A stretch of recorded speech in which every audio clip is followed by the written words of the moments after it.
How does long space travel affect astronaut bone health? Have you ever wondered how living in space impacts the bones of astronauts?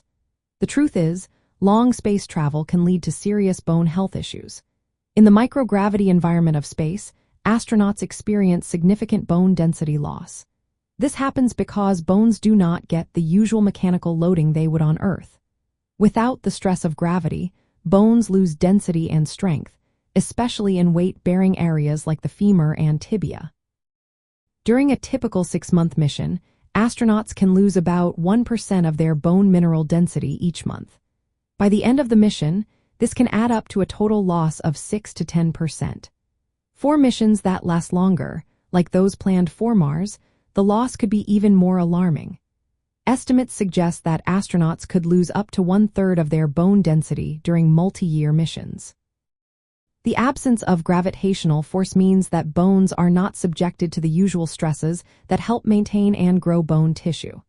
This leads to an increase in bone resorption, which is the breakdown of bone, and a decrease in bone formation. As a result, bones can become brittle and more prone to fractures. This bone loss begins quickly after entering microgravity and continues throughout the mission. When astronauts return to Earth, the recovery of bone health is often slow and may not be complete. Some studies indicate that even after 1 year back on Earth, astronauts have not fully regained their pre-flight bone density or strength, particularly after long missions.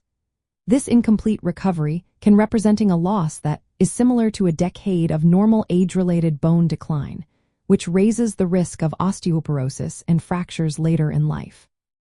To combat bone loss, astronauts follow strict exercise routines aboard spacecraft and the International Space Station. They engage in daily workouts that include resistance training using specialized equipment. One such device is the Advanced Resistive Exercise Device, which simulates weight-bearing activities. While exercise helps stimulate bone formation, it does not completely prevent bone loss. Additionally, bone loss in space affects calcium metabolism. As bones break down, calcium is released into the bloodstream. This can disrupt calcium regulation and increase urinary calcium excretion, leading to a higher risk of kidney stones, another health concern for astronauts. Long space travel leads to rapid and significant bone loss due to the microgravity environment. Astronauts train extensively to mitigate these effects, but current countermeasures are not fully effective, especially for missions longer than 6 months. Ongoing research aims to develop better strategies to protect bone health during extended space missions.